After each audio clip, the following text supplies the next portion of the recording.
Praise the Lord. আজকে আমি প্রার্থনার বিষয়ে একটু কথা বলতে চাই।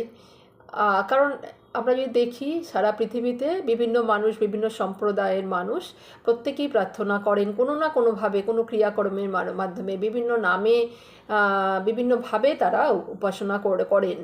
হ্যাঁ, এবার প্রার্থনা কি, কেন করা উচিত? অনেকে ভাবেন যে ঈশ্বর তো সবই দেখছেন, সব জায়গায় আছেন, তবে আমাদের কেন টেক কেয়ার করবে না? অবশ্যই করবেন। ঈশ্বর সর্বদা আমাদের টেক কেয়ার করেন, আমাদের কোনো কমিঘাটি হতে দেন না।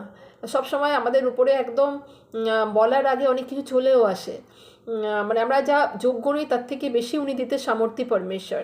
এখন ব্যাপারটা এরকম, ধরুন আপনার বাবা মা যে অনেক দূরে থাকে, তার সঙ্গে হয়তো আপনার দিনে বা সপ্তাহে একদিন কথা হয় বা কখনো হয়ও না।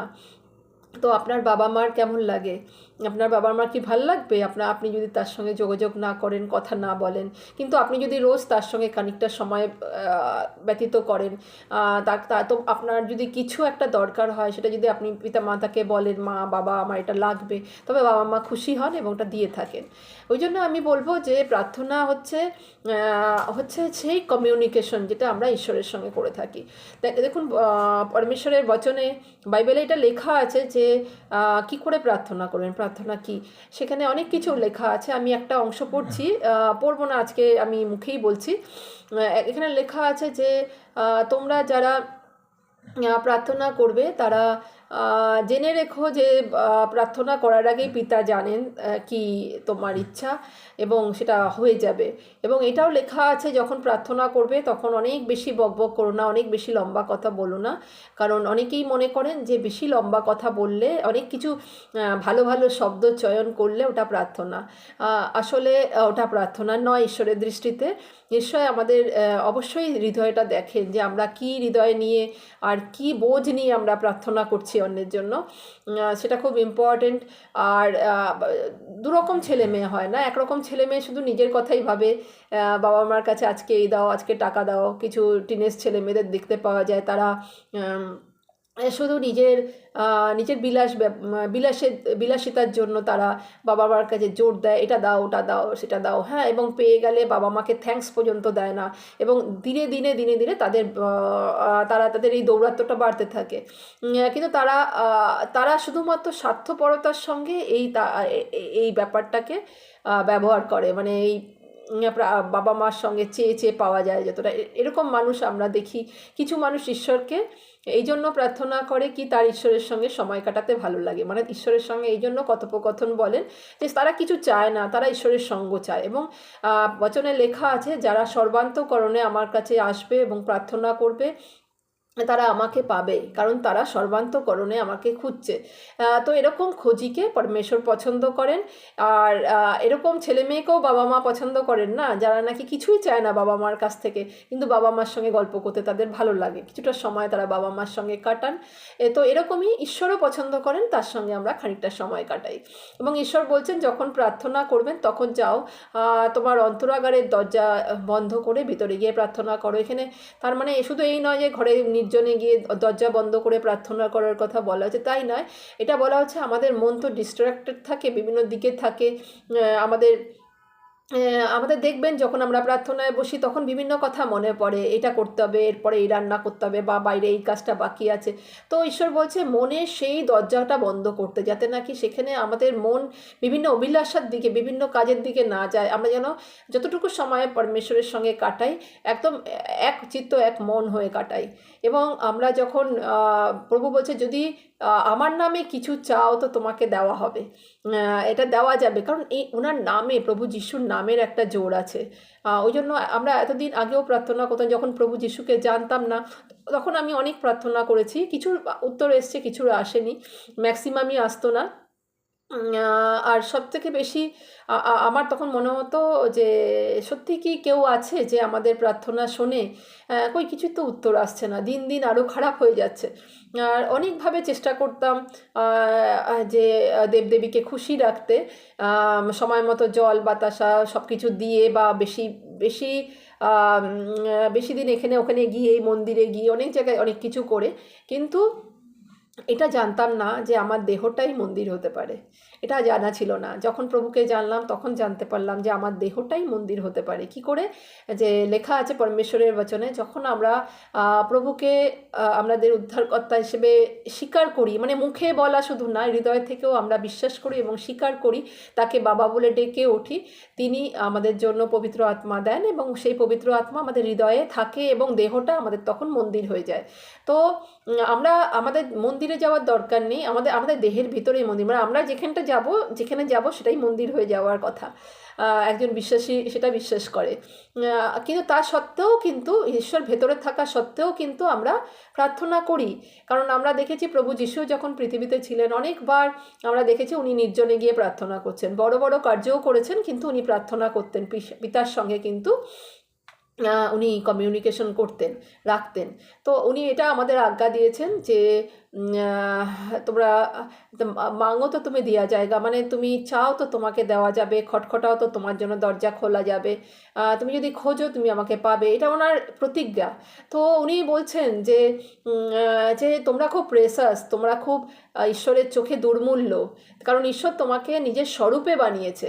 আর ঈশ্বরের উদ্দেশ্য ছিল আমাদের সঙ্গে চলাফেরা করা, আমাদের সঙ্গে কথা বলা। যদিও আমরা আমরা আমরা দেখি যে আমরা প্রথম মানুষের পাপের জন্য, আদমের পাপের জন্য আমরা ঈশ্বরের থেকে দূরে চলে গেছি, কিন্তু প্রভু যিশু এসেছিলেন আমাদের সঙ্গে ঈশ্বরের আবার সেই কানেকশনটা করে দিতে। ওই জন্য আমরা যখন প্রার্থনা করব তখন আমরা আত্মা এবং সচ্চাইয়ে প্রার্থনা করতে বলেছেন। প্রভু যিশু একটা জায়গায় আছে যে উনি বলছেন যে তুমি যখন ঈশ্বরের ভজনা করো, প্রার্থনা করো, তখন বিশেষ করে আরাধনা করো, তখন আত্মায় আর সচ্চাইয়ের সঙ্গে করো। তো আমাদের সত্যে থাকা খুব প্রয়োজন। আর আমাদের আত্মার ব্যাপারটা একটু একটু অন্যরকম। যখন আমরা প্রভুকে বিশ্বাস করা শুরু করি তখন পবিত্র আত্মা, যখন বললাম যে আমাদের মধ্যে আসে, সেই পবিত্র আত্মার উপস্থিতিতে একটা প্রার্থনা হয়, যেটা একজন বিশ্বাসী করে থাকেন। যখন আমরা আত্মাতে প্রার্থনা করি এবং সচ্চাই এসে, তখন পরমেশ্বর ওরকম ভক্তকে খোঁজেন এবং তাদের পছন্দ করেন। আর আমরা যখন অন্যের জন্য প্রার্থনা করি, কোনো নিঃস্বার্থ প্রার্থনা হয়, তো তখন পরমেশ্বর খুশি হন এবং উনি শোনেন। আমার মনে আছে আমি তখন প্রথম প্রভু যিশুকে জেনেছিলাম, বেশি কিছু জানতাম না।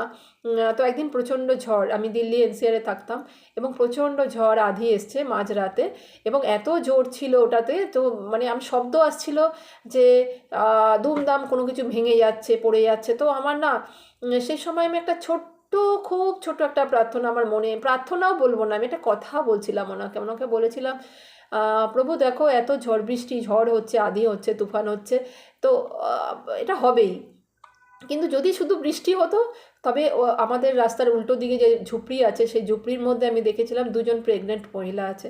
আমার কেন জানি ওদের কথা মনে হলো, এই রাত্রিবেলা ওদের যদি ঝুপড়িটা উড়ে যায় তো ওরা কোথায় যাবে। আমি ওদের দেখেছিলাম যে ওরা অন্তঃসত্ত্বা। তো ওই জন্য আমি প্রভুকে এটা বলার সঙ্গে সঙ্গে, যখন আমি বলা শেষ হওয়ার সঙ্গে সঙ্গে দেখলাম ঝড় থেমে গেল, এবং আমি এত অবাক হয়েছিলাম যে প্রভু এতটা জীবিত। কারণ এরকম হয় না, এখানে যখন আমরা আধি তুফান দেখি অন্তত আধা ঘন্টা তাণ্ডব হয়, তো এখানে 5 মিনিটের মধ্যে পুরো শান্ত হয়ে গেল, শুধু বৃষ্টি পড়ছে। আর এখানে ম্যাক্সিমাম সময় বৃষ্টি কম হয়, ঝড় বেশি হয়। এবং আমি প্রভুকে অনেক ধন্যবাদ দিলাম, এবং সেই সময় আমার প্রভু পরিষ্কার আমার চোখের সামনে একটা দৃশ্য ভেসে উঠল বচন থেকে, যে প্রভু একবার ঝড়ের মধ্যে মানে তার শিষ্যদের নিয়ে নৌকা করে যেতে যেতে উনি আগেই ঘুমিয়ে পড়েছিলেন, ঝড় উঠল আর সবাই খুব ভয় পেল, এবং প্রভুকে ডেকে বললেন যে প্রভু আপনি উঠুন, আমরা মারা পড়ছি। আর এটা মনে রাখতে হবে, তার যা শিষ্য ছিল তাদের মধ্যে অনেকেই জেলে ছিল, মানে ফিশারম্যান, এবং তারা জানতেন ঝড়ের সঙ্গে লড়াই কী করে করা যায়, তার মানে ঝড়টা অতীব ছিল। এবং তখন প্রভু উঠে বলেন, ঝড়কে ধমক দেন এবং ঝড় থেমে যায়, এবং সকলকে বলেন যে কোথায় তোমার বিশ্বাস। তো আমরা দেখছি প্রভু চান কি আমরা প্রার্থনা করি, কারণ উনি উত্তর দিতে চান। ঠিক সেদিনকেও সেটাই হয়েছিল, আমি ছোট্ট প্রার্থনা করেছিলাম, প্রার্থনাও না ওটা, পরমেশ্বর কিন্তু সঙ্গে সঙ্গে আমাকে উত্তর দিয়েছেন। তো আপনারা সবাই ভালো থাকবেন এবং সবাই বিশ্বাস করুন, আমি মনের থেকে বলছি, এখানে বসে আমার আর কোনো উদ্দেশ্য নেই কিছু। আমি শুধু চাই যারা ঈশ্বরকে খুঁজছেন, যারা অনেক কিছু করেছেন কিন্তু ঈশ্বরের প্রার্থনার উত্তর আসছে না, তাদের জন্য আমি আজকে প্রার্থনা করব যাতে তারা সঠিকভাবে প্রার্থনা করতে পারেন। এবং আমি বলছি না যে আমি সব জানি, কিন্তু আমি যেটা নিজে এক্সপিরিয়েন্স করেছি সেখান থেকে বলছি যে আপনারা, আমি প্রার্থনা করছি, আপনারা প্রভু যিশুর নামে যদি সত্যি প্রার্থনা করেন এবং কিছু চান, তার জন্য এটা কিন্তু কোনো ধর্ম পরিবর্তন না, এটা কিন্তু কিছুই না। প্রভু যিশু কোনো ধর্ম স্থাপনের জন্য এসেছিলেন না, উনি শুধু এসেছিলেন আমাদের জীবনের পরিবর্তনের জন্য, আমাদের উদ্ধার দেওয়ার জন্য, আমাদের অনন্ত জীবন দান করার জন্য, আমাদের সুস্থতা দেওয়ার জন্য, আমাদের নতুন জীবন দেওয়ার জন্য। চলুন প্রার্থনা করি। হে স্বর্গের পিতা, তোমায় অনেক ধন্যবাদ দিই, এই সময়ের জন্য ধন্যবাদ দিই প্রভু। আমি আজকে সমস্ত প্রার্থনা করছি তাদের জন্য যারা তোমাকে খুঁজছে, ঈশ্বরকে খুঁজছে, কিন্তু অনেকেই অনেক প্রার্থনা করেন কিন্তু সময় মতো উত্তর পাচ্ছেন না। তাদেরকে তুমি তাদের মনের সঙ্গে তুমি কথা বলো, পবিত্র আত্মা তাদের সঙ্গে তুমি কথা বলো এবং তাদের প্রতিটা প্রার্থনার উত্তর দিও, এবং তারা যেন তোমার নামে প্রার্থনা করতে শেখে, এবং তারা যেন জলদি প্রভু যেন উত্তর পান। এবং প্রত্যেকে যাদের যা সমস্যার মধ্যে দিয়ে যাচ্ছেন তুমি জানো প্রভু পিতা, প্রত্যেকের সমস্যা থেকে তুমি বের করো। যারা অসুস্থ তাদের আরোগ্যতা দিও, আর যারা তোমাকে খুঁজছে তাদের কাছে তুমি নিজেকে প্রকাশিত করো। প্রভু যিশুর সামর্থ্যের নামে প্রার্থনা করলাম, শুনে নাও পিতা, আমেন। জয় যিশু।